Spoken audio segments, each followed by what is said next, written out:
okay?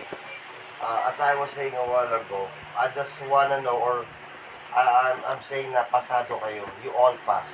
Kasi na-media ako, nag-shortlist ako eh.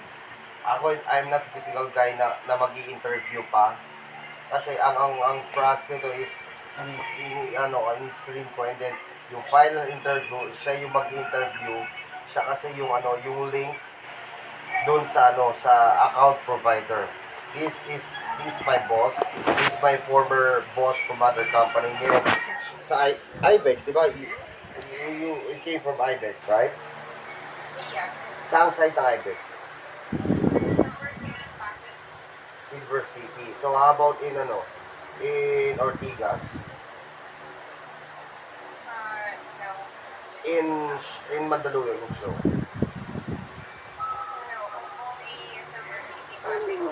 Oh, so are you familiar with the name Bong No.